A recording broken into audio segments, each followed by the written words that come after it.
Well, it's Black Friday in 2 days, and I thought it might be interesting to show you one of the radios I'm trying out. I say trying out because I'm not sure if we're going to keep it for the Jeep Wrangler. This is it right here. How do I back up? Because it's huge. It's 11.5-inch screen. And I say I'm not sure we're going to keep it because my wife's feedback is that, well, it's a little big, which is true. And if you look at it, like it's very tight. In fact, to mount this thing, it's pretty smart system. The radio itself is really not much thicker than that.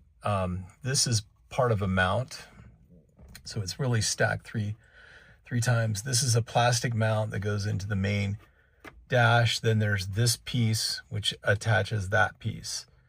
I didn't want to go through the whole install because there's a ton of videos on installing. But then you can see how it's really tight around there.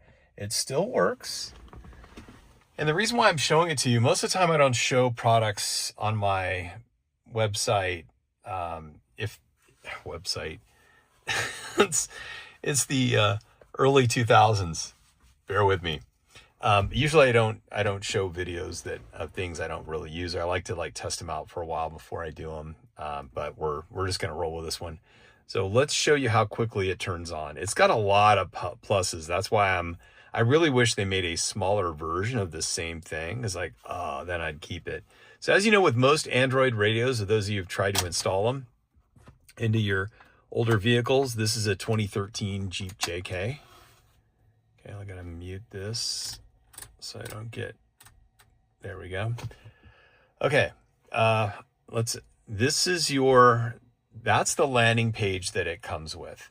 So it'll tell you the speed, and that works with the GPS little pod thing that it comes with.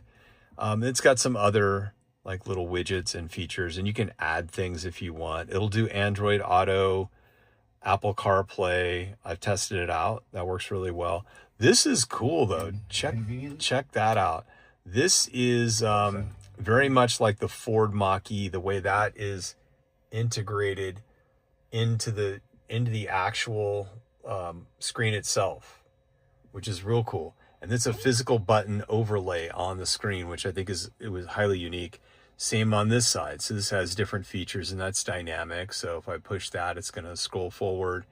Let's go back to the radio. If I push this guy, I think I have to actually do this. There we go.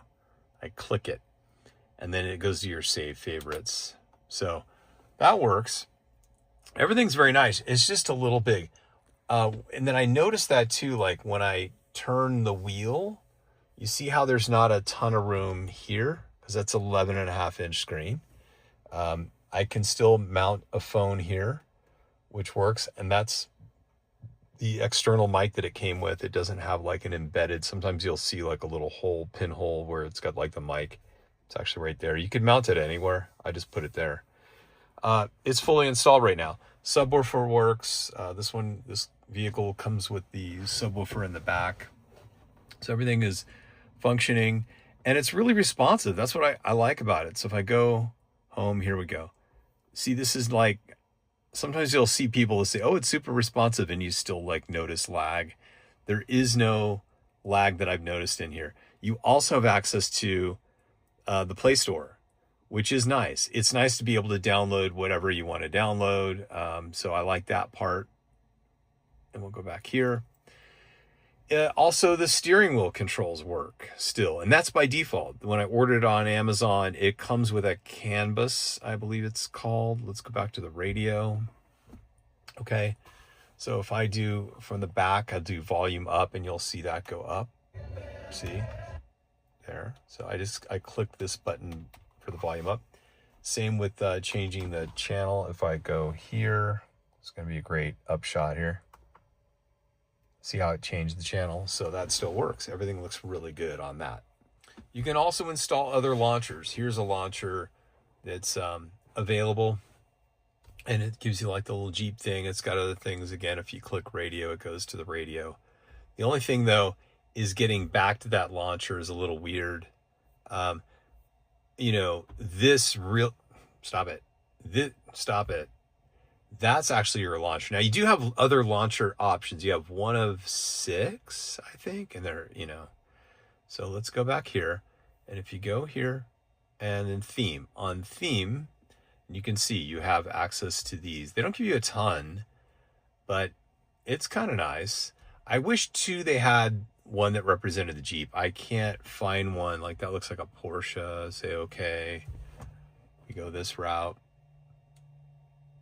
Oh, it's still taking me to my other Navi thing. Oh, look at that. Interesting. Okay. Yeah, that's that other one that I loaded. Okay, let's go back home. Stop it. Oh, interesting. So that seemed to be the primary one. Okay, how do we get out of here? Stack that. I'm going to clear all. Oh, okay, so that did take over. So apparently now that's my main launcher. It's just a trial, but for $7, you can get the full rights to it. So let me go ahead. Oh, there we go. Sorry, man. New radio, all kinds of new stuff. So you can see it's like a Porsche, and I want to click on it to like edit this thing. And instead it's like, oh, which shortcut do you want to link this to? And I really don't want to link it to a shortcut. So I don't know how to get around that per se, but I'm sure if I went into the settings and did all that crazy stuff that you could do. This is kind of nice. You can just quickly swipe down, adjust the brightness, airplane mode, which you would never need. Yeah, so it's got some cool things in it. Very responsive. I like it.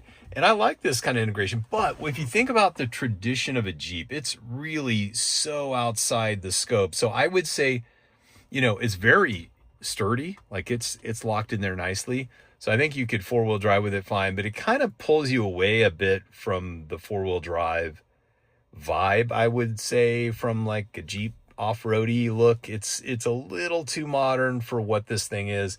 Like the Rivian, that would make sense, but this isn't a Rivian. It's not meant to be, and it's a little tricky.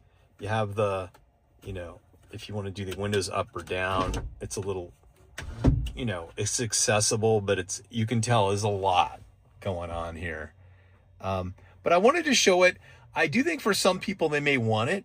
So if you've got one, you're not doing a lot of off-roading, you maybe want to have a really nice modern look to your Jeep.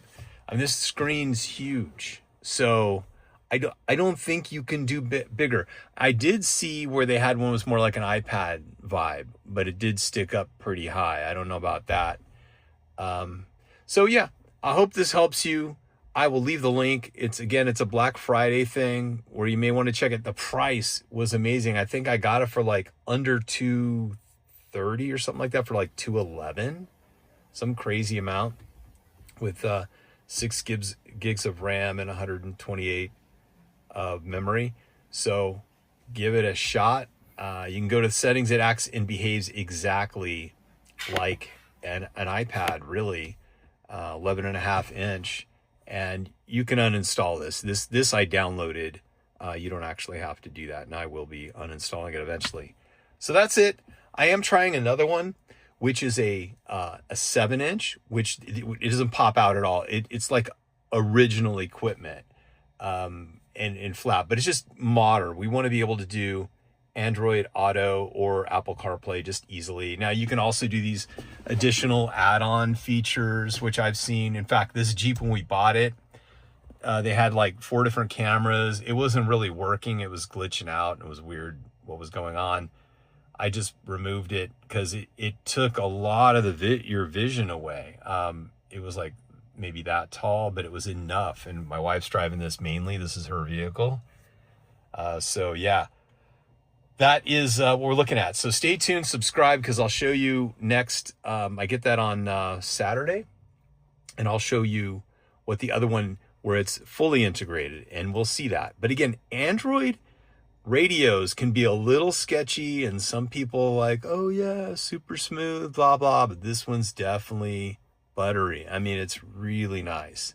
Right now I have it connected to my home Wi-Fi. I was able to do all the updates.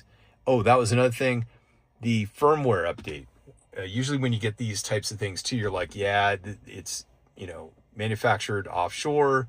they may not have all the support. This right away had an update, like a whole big firmware update for the whole thing. Could have more features and functionalities, I think, to allow you, or customizations rather, to allow you to do that.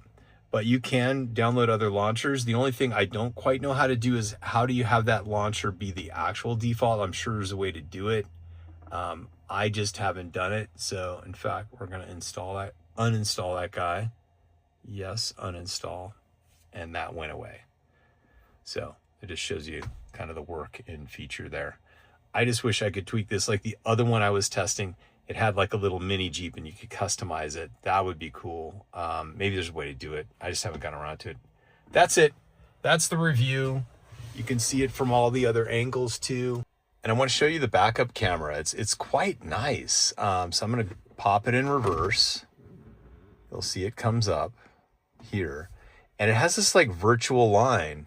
So when I turn the wheel, somehow it's sensing that I'm backing up. I don't know how. Ignore this other line. That's actually from the camera, and that can be, you cut the wire and that removes that. I just haven't done it yet because I haven't dialed in which radio I'm going to go with. But this is real nice. In fact, we'll go to the off position here.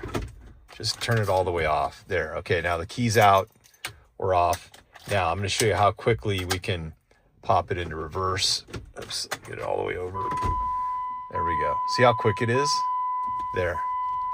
And then the moment you're kind of ready to back up, it'll do its thing. But this is so cool. I do like this part. This part's nice. So there you go. Y'all have a great Thanksgiving. That's it. See y'all. Bye.